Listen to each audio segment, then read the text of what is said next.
think that the book's primary audience, as I can understand from the writing, is for those young people very innocently fell in love with each other, also having to navigate, they've stumbled onto a world which they don't have enough knowledge about. So I understood that correctly? Yes. 100%. I have guided some 1,300 youths in interfaith love relationships. What I have summarized in this book is the collection of facts and putting together. Hinduism gets very confusing for Abrahamic to understand. Hinduism is not a monotheist religion. Hinduism is not a polytheist religion. This is specifically carved out for Hindu, Muslim. They follow one or other faith. Some follow 70-30% here, there, more or less. So that's what I had seen all along in my life. Once I come to America and I realized that, my God, what is this conversion business?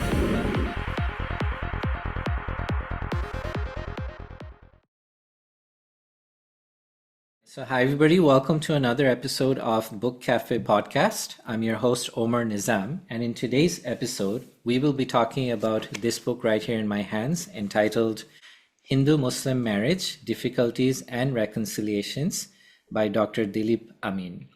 And I'm very pleased to have Dr. Dilip Amin, the author himself, with us for this episode. This, in fact, also happens to be our landmark 50th episode. It's been 3 years since we first started recording. So first and foremost, a big thank you to all of our viewers and listeners who have been with us all of this time.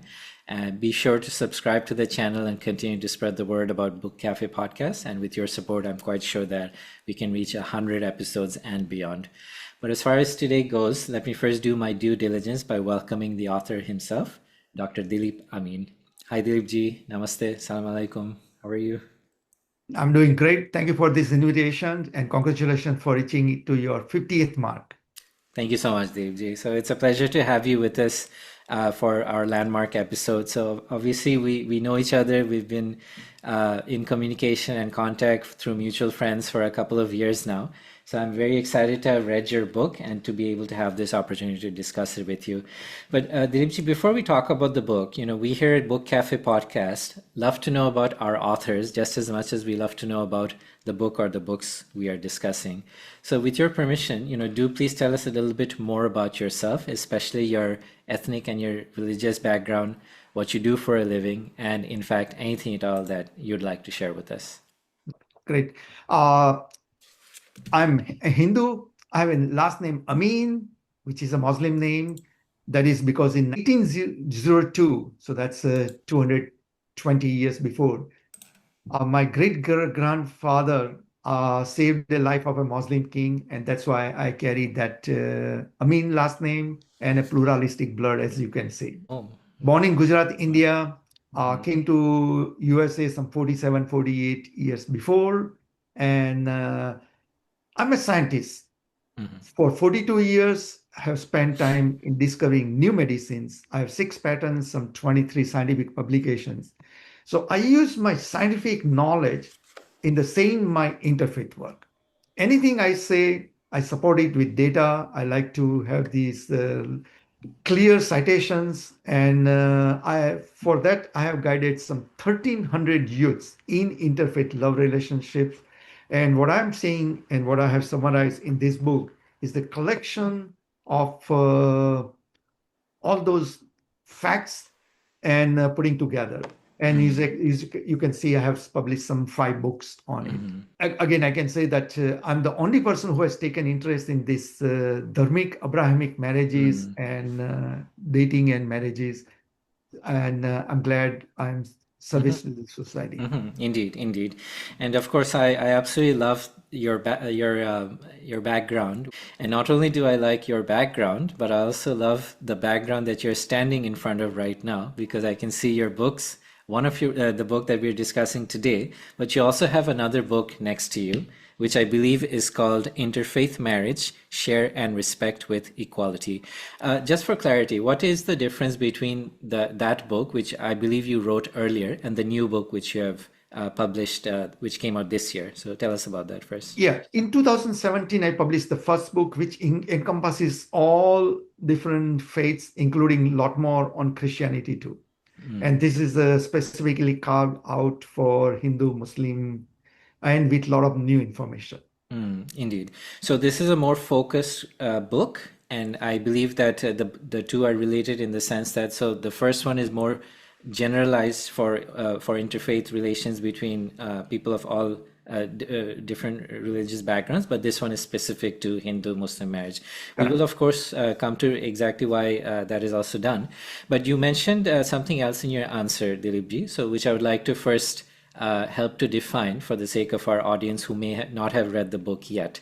Explain to us what we mean by Abrahamic religions and what we mean by Dharmic religions. There are two major surviving religions. One coming from Arabia, and that is first came the Judaism.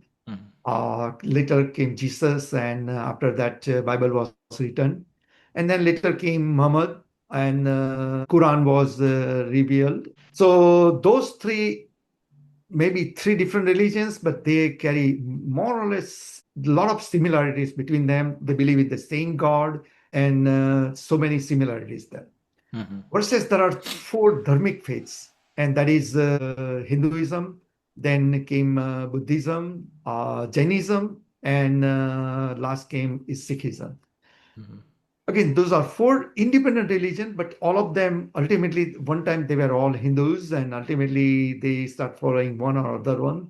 And again, all those four have a lot more similarities. But at the same token, the Dharmic concepts and the Abrahamic concepts, they're quite different in many respects. And one of them is the exclusivity. The Bible clearly says that you want to go to heaven. Jesus said, you have to only come through me.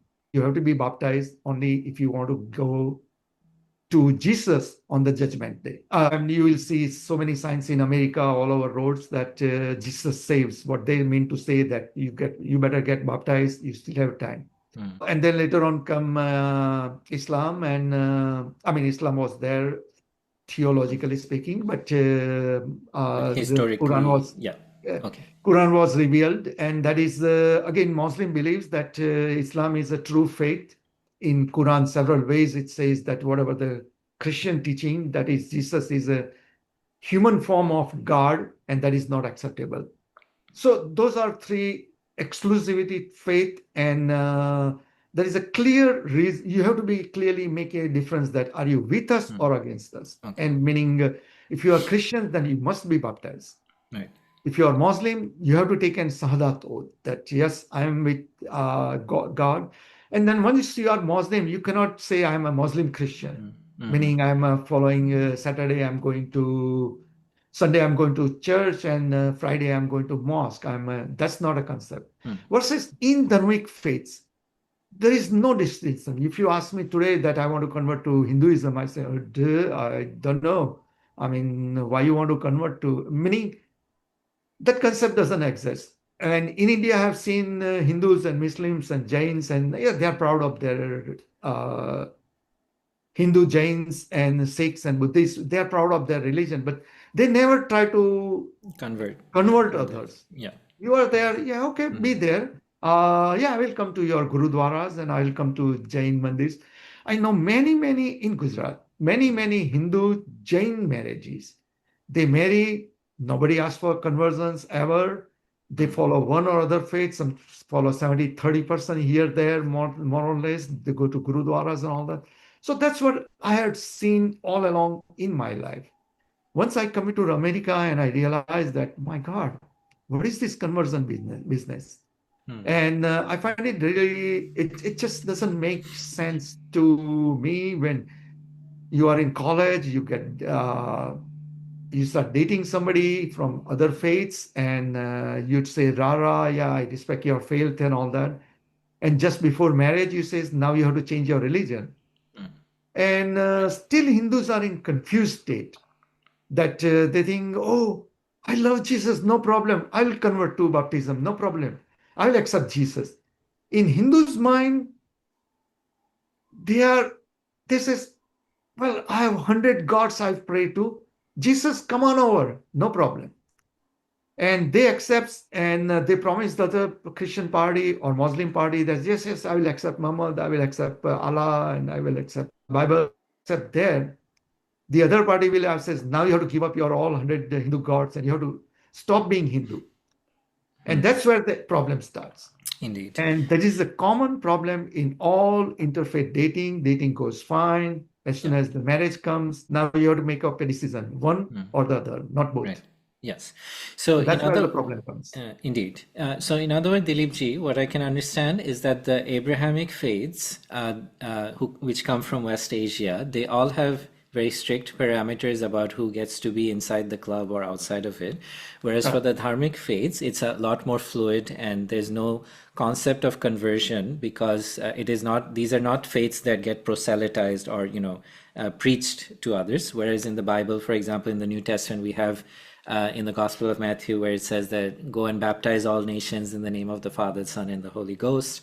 And maybe perhaps in Islam as well, there's, obviously I come from a Muslim background, and my knowledge of Islam tells me that, yes, there is probably this zeal for finding converts as well.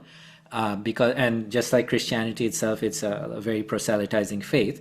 And something interesting about Judaism is that it's more of an ethno-religious identity, and so they don't actively look for converts. But if anybody does wish to convert, they do welcome it, even if it is, albeit very in small amounts. So tell me something about the word Hindu itself, Dilip ji. So as far as my knowledge goes, I believe that maybe the correct terminology would be Sanatan Dharma.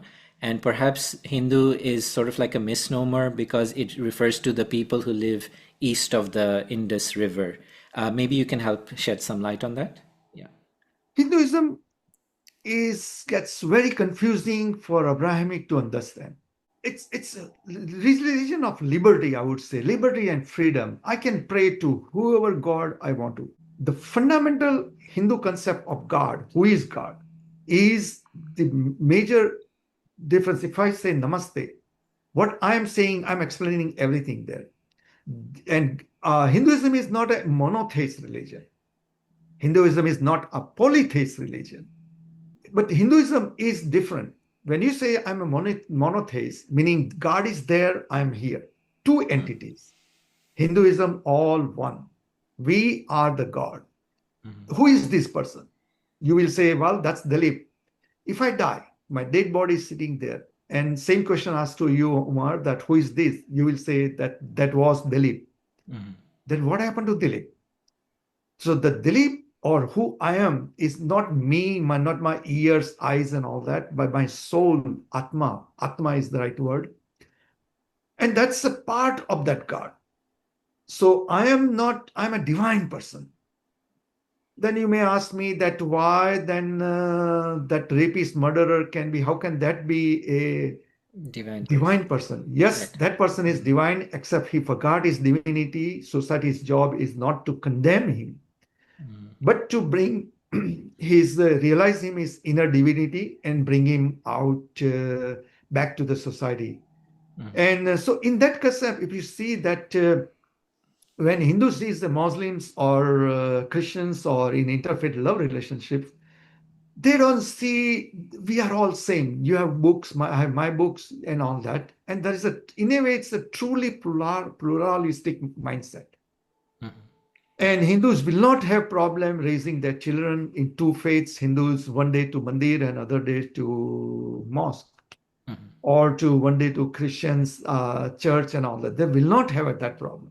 And I have seen on and all in most cases, except as soon as the other side realized that, oh my God, you cannot go to mandir anymore because now you are Muslims. And it says, wait, what happened? I am respecting yours. How come you don't respect mine? Right. So Hindus are creating an issue for Abrahamic in love relationship because they are fooling them. They're confusing them. When a Muslim gets in love relation with a Hindu and they start taking a lot of interest in Islam, and they start liking, wow, I love, it's really great. I have one example in my book, and it's one of the girl in love relation. You can read that one. And she was in love relation with a Muslim, and the Muslim says, now it's Ramadan is coming, and you have to, since you love me, you have to keep rosa. So she fasted every time and she performed namaz, and no doubt she closed her doors and performed the namaz. So she did the rosas for her lover. And he was so happy and excited that, wow, now you are converting to Islam, he thought. And a month later, she had her birthday. So she says, why don't you come on to my mandir and we have a puja plan. And he says, no, no, no, no. Now you are Muslim. You cannot have that puja. And she freaked out. Wait, I did whole month. I did kept the rosa for you, and it gone through so much pain and trouble. Why can't you come to my mandir for my puja? Point is this mindset, the Abrahamic mindset of exclusivity. Hindus cannot comprehend. It's beyond their comprehension. I'm talking about layman Hindus. They just never taught about what it means to be baptized. Right. Yeah. And even today, no Abrahamic will agree, even including our best friend Mike Muhammad Ghouse. Recently, he said that, we should respect each other, and the child has to make up what religion child will follow has to be make up. It has to be make up one or other mind. That's not true pluralistic mindset. Mindset is what I'm proposing. Child should be raised in both the faiths. Okay. If you want. Yeah. And my true message, bottom line message is equality. Equality, equality, equality. 50-50. Everything is equality. Right. If you follow this equality rule, at least in today's world, in 2025, when you are both professionals and intelligence and not depending on each other's, unless there is a true equality, true respect for each other's, everything gets split in two. You both read Quran and you read Gita side by side to children sitting next to each other. One day to take to mosque, another day to mandir, and spend monies, give 50-50 to this one. Okay. It's not going to work. And if you don't follow equality, and if you start dominating other parties, it may go okay for 2-5 years. Ultimately, it will be a mess. Indeed. And I want to stick with what you've just said, Dilip ji. And I think it's very interesting that obviously our very good friend, Dr. Mike Muhammad Ghouse, has this particular reading. And you believe, which is that the child should come to a certain age, and then after which he or she should be able to pick and choose his or her religion. And you're of the opinion that both, if you have two different sets of parents from two different religions, then you should be, raised in both faiths and give equal importance to both. So have I understood that correctly? Yes. 100%. Okay. I am clear of strong opinion. I recommend all of them, interfaith dating person. Do not baptize. Do not take Shahadat oath, religious labeling. Keep the religious. I'm sorry, I don't mean to offend people who are with the faith and all that. But for outsiders, again, it's the same thing. Hindus, I also use the Namasanskara, that if you are in love relationship, if your spouse has a problem of Namasanskara, then keep that particular ritual out of the way. Everything has to be 50-50. Right. And when you baptize, that's not 50-50. That's 100-0 right away. Same thing once you take Shahadat. At least in Hindu's mind, Shahadat doesn't mean, I'm 50% you. But in Muslim mind, you know it well that once you take Shahadat, you have to give up your Ramas and Krishna. So Hindus has to learn to keep on insisting, teach the Abrahamic that yes, child can be raised in two faiths. No religious labeling, teaching from both these things. And at age 18 or 21, when the child is mature, could make a decision. And the best example I have put it in my book is Barack Obama. Father was Muslim, mother was Christian. Yes. And he was not baptized. He was raised, exposed to both of them in Malaysia and America. And ultimately, he made his own decision in college. And he's not a confused person. So that's the best example. Indeed. And that's a wonderful example of the former President Barack Obama, who obviously is a child of mixed race and mixed religions. And yes, I believe that that's an excellent example. And in fact, I just want to talk a little bit about my own experiences in Bangladesh. We come from a very monolithic country, as you know. 98% of our people are ethnic Bengalis, and the 2% that live, who are non-Bengalis They also tend to have diverse backgrounds, mostly Christian as well as Buddhist. And the Hindu population back home is probably about 14 million, whereas the Muslim population is much, much larger. So for me, as a student of religion, this is all very interesting because I did not grow up in an environment where we had the diversity of peoples and religions like you do in India, or even like we do here in the United States. So it was very, very different. So it is interesting that the book's primary audience, as I can understand from the writing, is for those young people who are trying to, who just very innocently fell in love with each other. And yet they're also having to navigate, they've stumbled onto a world which they don't have enough knowledge about. So you are definitely filling in a gap for those young people as a guide to help them understand, okay, so you can go ahead with this, but these are the challenges you may face. But if you navigate it properly, you may end up with something very successful. I believe that was the basic intention behind writing both the books. Have I got that right? Correct. This book is written for some all the 1,300 youths I consulted. They are maybe 22, 25 or something like that. They are in college, they get in relation, rara. And what I have noticed that they have so much misconception about the reality of life. They just, in college, when you are dating, have no clear idea what your imam will say, what rabbi will say, what Hindu parents will get on to it. And as soon as the marriage, it gets so much, and I've gone through so many pain and suffering of youths, and many of them depressed, and they want to talk about suicides. And again, these things are never in public domain and never get documented. Right. And the problem is the misconception. And what I'm trying to do is just go through step 1, 2, 3, 4, 5. You answer, look at those ones, sit down, head on, and then this is your agreement, understanding, and then run by with these parents and run by with that parents. And if both the parents are agreed, I'm sure it will be wonderful, wonderful marriage of equality and happiness, everlasting forever. But unfortunately, you will realize that, first of all, you will not agree to each other. As soon as you present to parents, oh my God, parents will start fighting. So instead of shoving the problem away till we'll face the problem when it comes, I recommend that bring all the problems upfront. It will be very hard for you because you are in love relationships. Love is so sensitive. And you don't want to bring up all those difficult questions that if I die, am I going to be cremated or burial? I mean, you don't talk like that. These are the reality of life. And if you go through this book, that this $20 what you invest will save so much great in aggravations in life.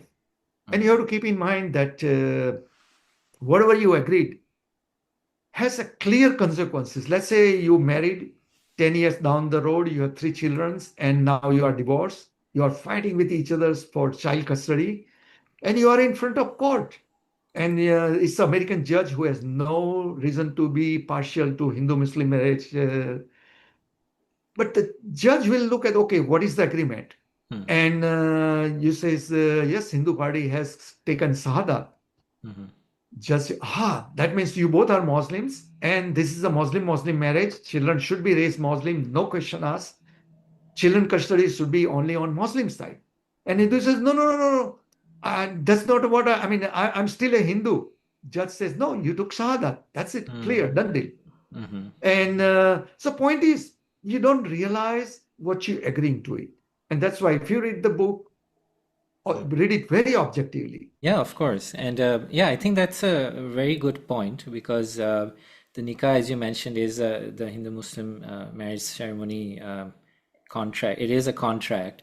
And in fact, I will say something very interesting that even when my wife and I got married, when we did the nikah as well between the two of us, and we both come from Muslim backgrounds, she made sure that everything that she wanted to put in the nikah nama was by her own hand, as in she made sure that whatever she wanted, was put in there, and I just sort of just agreed to it. So what you say is absolutely right, that even for a mixed religious couple, the girl or the boy, they both have to know what they are getting into. And for the protection of the girl, she must know if the boy is Muslim and the girl is Hindu or from another background, when they ever try to do a nikah, they definitely the girl has to know what she's getting into, irrespective of the background that she comes from. I want to Even also, before yeah. that, the thing is, before Islamic nikah, I talked to almost 5 imams in San Francisco Bay Area, and all of them told me clearly that for nikah, you must convert, have a sahadat, and that means you cannot have a Hindu wedding. So nikah, religious conversion is a must. You have to be 100% Hindu Muslims, and it will be only marriage of Muslim. Okay. They will not, the They will concept not do of a, Hindu yeah. Muslim marriage does not exist. Indeed, and that's also you make another very interesting point, Dilipji, because and you also mention it in the book that everything has to be read in context. And so at the time that for example, the Quranic revelation appeared to the Prophet Muhammad, the Muslims were a minority at the time, and so perhaps the idea was that when you have girls from the Meccan clan coming over to the Muslim side, he or she still retains her original religion, whether it's Judaism or Christianity, because it's not affecting the community in any way. But because it was a patriarchal society, if a man, for example, were to go over to the other side, they would definitely lose one kind of resource. But that's in the context of the 7th century in Arabia. But today, when we have about 2 billion Muslims, so this is the idea, the original idea behind the verse is no longer applicable, in my opinion, in my humble opinion, because there's no danger, or there's no it's not going to reduce the number of Muslims in the world today, etc. But that's a very scholarly discussion, and I'm glad that you've touched upon this point as well, because we're extrapolating from a different time period, and we're trying to see how it fits into our milieu in the 21st century. So that's something that I really hope that the scholars can come to a final understanding, and then trickle down effect would also come to the imams and all the others who are engaged in the holy aspects of their profession. But I also want to let's come to another part of the book, Dilipji, and you make a interesting term in the book, which some might say is also a bit controversial. You use the term Love-Jihad. Please help us understand exactly what we mean by this particular term. I know this is a very sensitive subject. There is the use of the term and there is the misuse of the term. The politicians use this for their vote power, and that is wrong. Further, I tell Hindu parents that when your daughter or son comes and tell I'm in love relation with a Muslim, don't bring up this love jihad word that, oh my God, he may be a love jihadi.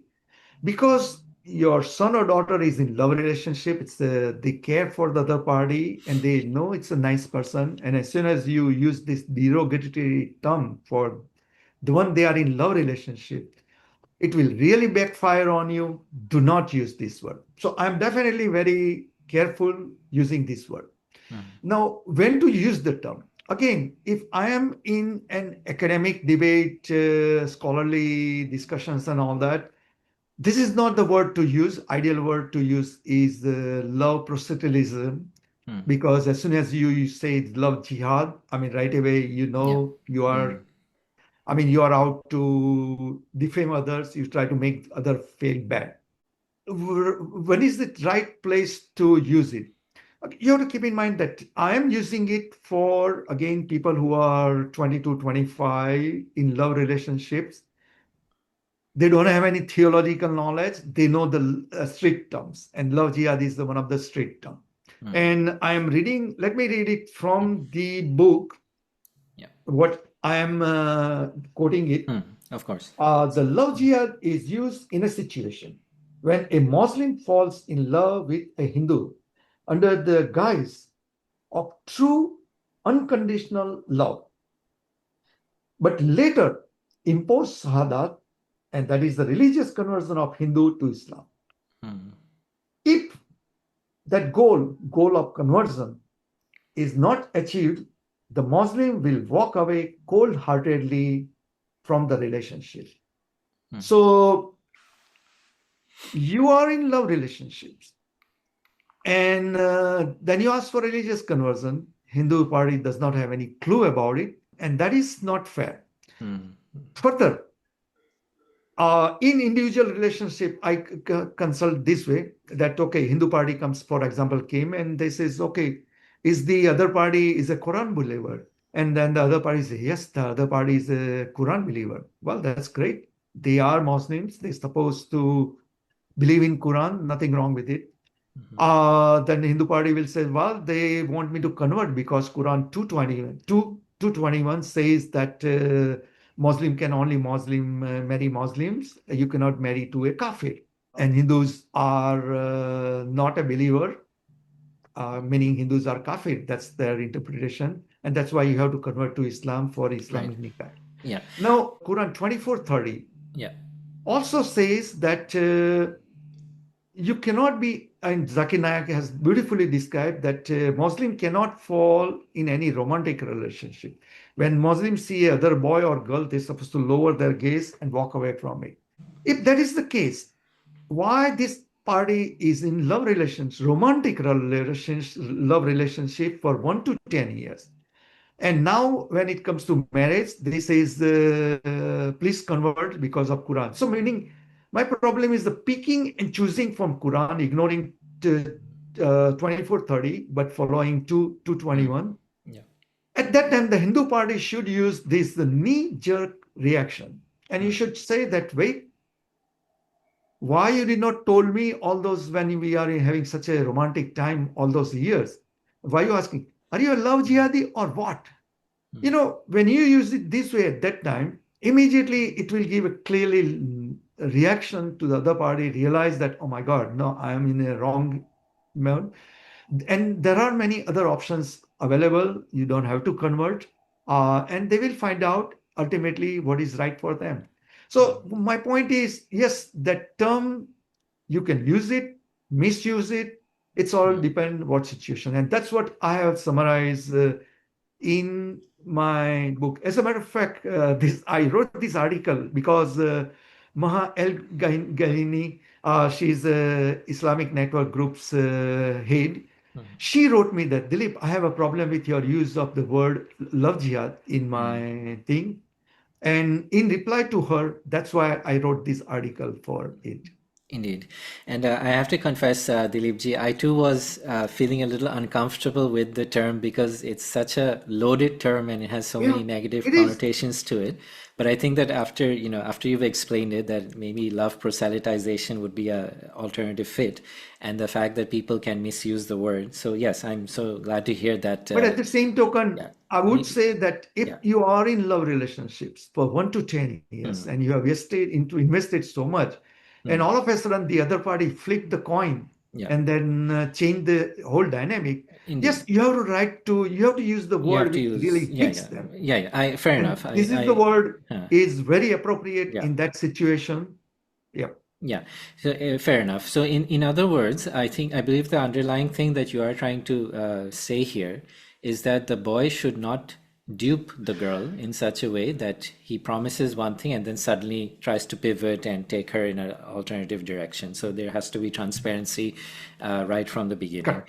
And in fact, it wouldn't even take somebody like Dr. Zakir Naik to even say it. I mean, I think that most conservative views would frown upon, what we call love relationships, but at the same time we're living in a world where men and women are young people are obviously interacting a lot with each other, and no one can predict who will fall in love with who, but within reasonable bounds, I suppose it's a very tricky situation for a lot of young people to try and navigate. I would say that on Hindu side, they have to stop being pluralist. It's not that I have 100 gods, I'm accepting one more god.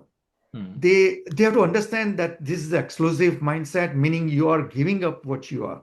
On the Islam side and the Christianity side, they have to also educate their youths that you have to make up your mind. You cannot start dating and all that because that's against Quran. And are you with Quran or you're not Quran? You have to make up your mind way beforehand because you cannot have both ways. Yeah, and I agree with you in the sense that the Abrahamic faiths they are exclusive when it comes to their worship of the one God, which they share in common. I agree with you on that. In terms of their inclusiveness, I will also say that this is also like an internal debate within the three faiths. I'm sure that you will have, for example, a diversity of views when it comes to the conservatives versus the liberals. I am personally extremely liberal when it comes to my views, and this is as a result of my knowledge of religion. If you asked me about 20 years back, what were my views, I would have probably said that my zeal was very high, but my knowledge was very low. Now, with time, the more knowledge I gain, the more liberal I've become, because I understand that there is something within these messages which talks about the common humanity, which sometimes gets lost because we as human beings, or at least within the worldwide Muslim community, sometimes we make things more complicated than it needs to be. And in fact, I'll throw one more thing out there, that when I spoke to my Jewish friends or the Jewish rabbis, and I asked them that, okay, do I need to convert to Judaism in order to achieve salvation? They would always say that no, just Judaism recognizes anybody who keeps the 7 laws of Noah. And so they call it the Noahide religion, which is like a universal religion where you have, certain parameters, but one of them being, setting up scales of justice, which means that you must strive towards having a just society. And I think that, it's interesting that we are coming across these religions that we have all inherited from our forefathers, and we are trying to make sense of it. And especially the Hindu-Muslim dynamic is something that we must really address and in fact help guide young people as well as maybe some elders as well, who may not have as much knowledge about both the faiths. I know that I personally didn't have as much knowledge about Hinduism growing up, even and regrettably so, because even growing up in Bangladesh right next to India, I do feel bad sometimes that how come I don't know enough about this amazing faith that is part of our region. So let me also talk about one more thing, Dilipji. It's with regards to some of the couples that you've mentioned, and one of them being a very famous Bollywood couple, Saif Ali Khan and Kareena Kapoor. So this is for our Bollywood audience who might be interested in their dynamics.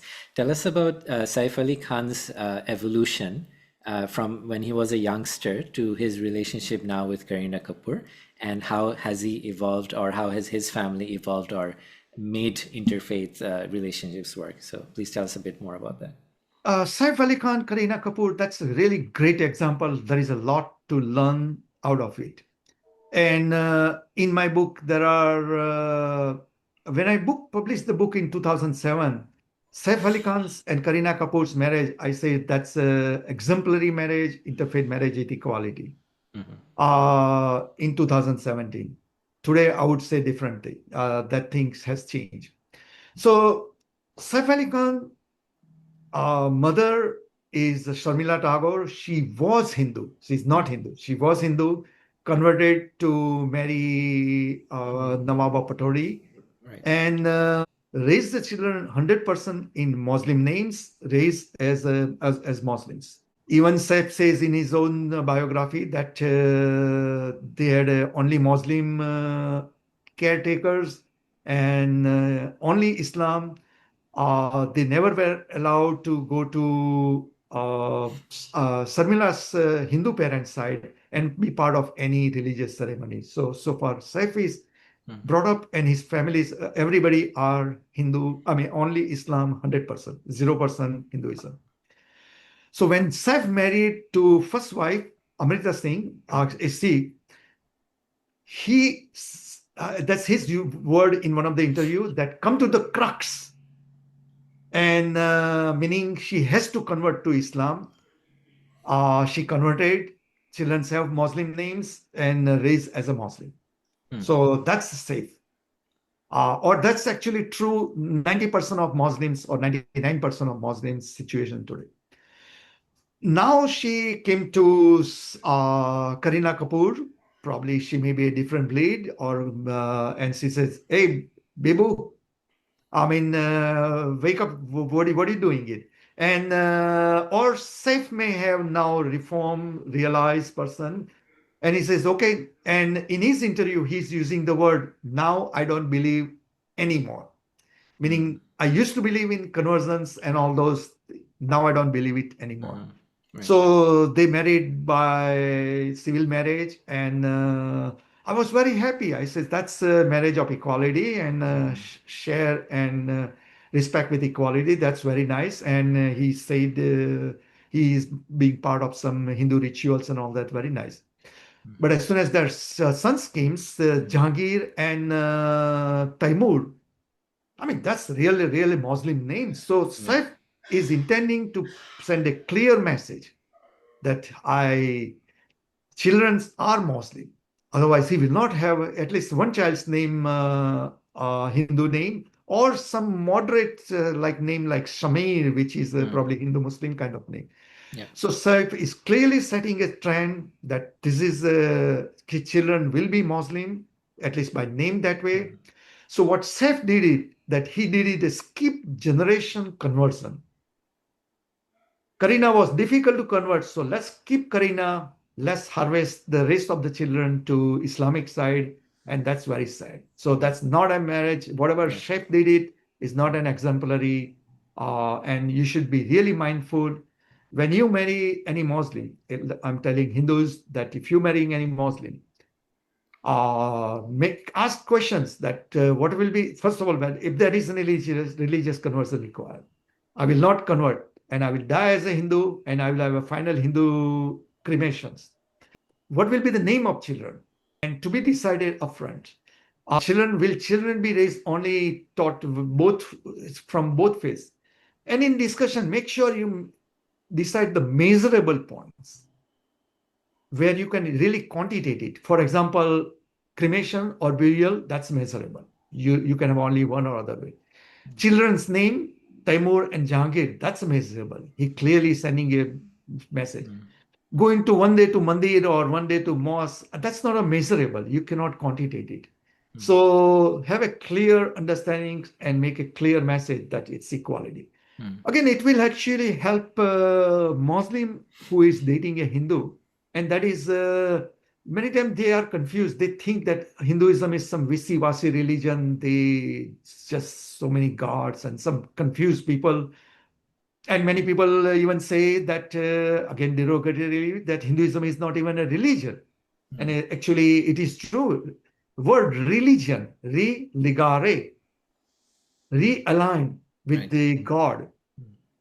Hindus, we are already aligned. We are with God. We don't have judgment day. We are not going to merge with God on one day.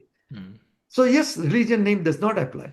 Point is, Muslim should try to understand, and if Muslim has any intention that I'm going to raise children only in Islam and will not tolerate Hindu practices in my life, I think you better walk away, because otherwise you're just going to create major disasters in your married life. You will not ruin only your married life. You will also ruin your spouse. You will have divorce. Both the parents will go through a lot of pain and suffering when they see you failing in this one. So in year 2025, don't get in interfaith love relationships with this mind of one-sided, unless you are ready for equality. Right. 50-50, really open-minded. Don't get into love relationship. Indeed. So in other words, just going back to Saif Ali Khan, so he evolved to some extent, but then there's still some more evolution left, which probably he hasn't reached there yet. So yeah, I think that's very fairly said. And I agree with what you said as well with regards to the young people trying to just basically have an understanding of what they're getting into when they come from two different faith traditions. And in that sense, I think that this book, in that sense, Dilipji does have a lot of mileage you have written it as sort of like a guidebook for not just one party or the other, but for all who are involved in such relationships. So I think that's very well said. At this point, Dilipji, I have to also say that I've pretty much exhausted all of my questions for the episode. But before I let you go, I do have a surprise guest question for you. And that surprise guest question is from an old friend of ours, Dr. Mike Mohammed Ghouse, the author of the book American Muslim Agenda. And we've, of course, had Mike on the show with us. He's a friend of the show, and we love him. We respect him, and he's a mutual friend of both of us. Dilip, namaste, salam alaikum. First, I would like to congratulate you on your book, Hindu-Muslim Marriages Reconciliation. I recognize your work and your commitment to protecting Hindus from conversions and support your objective wholeheartedly. However, I am concerned that in the process, unbeknownst to you, your work may portray Muslims in a negative light. I encourage you to foster positive relationship and to acknowledge the importance of individual freedom. Ultimately, all of us have to live together in the same place known as the United States of America. And we need sabka saath and sabka peace, sabki shanti, so that we can work cohesively without tensions. Could you please clarify whether you consider yourselves a bridge builder? If so, please provide some specific examples from your book to illustrate this role as a bridge builder. No, he has a great point. Now, sometimes I try to be more polished one. I use the little come to the crux, come to the straight point. For example, the burial and cremations and those kind of things, or divorces, and you are in front of judge, and how people in love relationships and they get really offended. Why are you talking like that? But those are what I'm remove all these issues upfront out of way, and if you are clear, it will be all fun things left for you to this one. Now, on Mike's point of in my book, on and on, I'm referring Shahrukh Khan. It's a great example. Saif Ali Khan, at least when he married Kareena. There is a Seema Maheshwari, great example. Shamim. So there are so many interfaith marriage with equality examples I have put in book. I do not have any problem. Anybody following both the religions go to mosque. I have no problems. Accept Jesus, no problem. I always say, in your living room, put on the Jesus photo and put on Krishna's photo next to it. So I do not have any problem wholeheartedly accepting both sides. And in that way, I am clearly pluralist and open-minded and respecting all. But at the same token, you need to make sure the other party is not religious fanatic, some undercurrent things. I mean, yes, I understand the Shahadat may be very important, vital for Muslims. That's their beliefs and all that. I respect it. But again, we are talking about Hindu-Muslim marriage here. Why you expect equality after Shahadat? As a matter of fact, when any love relationship, when it breaks, both parties suffers. Both parties suffers a hell. It's not that only one party suffers. Yeah. So even Muslim has to know they should reading this book, that I'm in love relationship, and before I'm really ready for it. And they have to know Hindu's mindset. There are certain verses in Bhagavad Gita will be objectionable. And when I put it in my book and give it to some Hindu friends, and they were very upset. Dilip, remove this chapter. It will look bad on us. We will have a real difficulty defending ourselves, and you creating a problem. Why don't you keep it off? I kept it in, because if my objective was to make only Hinduism look good, I would not have included that. Yeah. Same way I'm including what Quran says about Hindus. Quran never mentioned a word Hindu, but I mean, when Hindu is reading it, what will be objectionable? So my point is, I'm trying to put the both there. Yeah. So But in the other Hindu, words, yes. there are many Hindus who feels that I am really not I'm going against Hinduism, and they don't like my presentations. As a matter of fact, one WhatsApp group kicked me out because I wrote a joint article with Mike, our friend Mike, because they think that you are sold out. So I have problem from Hindu sides too. They feel that I'm a sold out because I'm trying to. Muslim side, like Mike felt it, that I'm being a pro-Hindu. I'm not pro-Hindu. I'm not pro-Muslim. I'm just putting all those facts in front of laying out. You make the decision. You are in love. It's a love. The two parties, those who are in love, it's their call. I'm just laying all the facts here. Some you may not, some may be not palatable to listen, but still keep in mind, and you decide it and forward. That's my message. Absolutely. And I think that's really well said. So you have the good and the bad from both sides. And then at the end of the day, let the best argument win and let the best judgment win and let the people have a say in what they can decide. Because there are no two couple I have come across, no two who are same. Everybody has different dynamics. And again, I don't have any problem if somebody wants to convert to any religion. I'm not against it. As far you clearly know, as far you know that 40 years down in your married life, you will still be very happy in whatever decision. That's my only objective. Absolutely. So it's freedom of choice at the end of the day. Yeah. So with informed decisions. With informed decisions, with right? fully informed that's decisions. A good point. Yeah. You made a choice, but did you realize what you were getting into? That is very important. Yes, absolutely right. So the freedom of choice and being able to make an informed decision for your own life and for the life of your spouse and your family. And so since we're coming up to the 1 hour mark and in recognition of 50 episodes, I was hoping to do a 50-minute episode, but let us just conclude on this note and say that for our viewers and listeners who have been with us all this time, thank you very much for staying till the end. Please be sure to subscribe to the channel and hit that like button. It really helps us out. And the book, once again, is Hindu-Muslim Marriage, Difficulties and Reconciliations by Dr. Dilip Amin. Please be sure to get his other book as well, Interfaith Marriage, Share and Respect with Equality. Dilip ji, thank you so much for your time, sir. You've been a wonderful guest. I've really enjoyed talking to you. This has been a fabulous episode, and you've navigated a wonderful topic, albeit an extremely difficult one as well. But I'm sure that the young people who pick it up are going to be all the more happy to be able to make an informed decision for themselves and for their life. I would love to have you back as well for your other books. But for now, thank you very much, and please have a good day.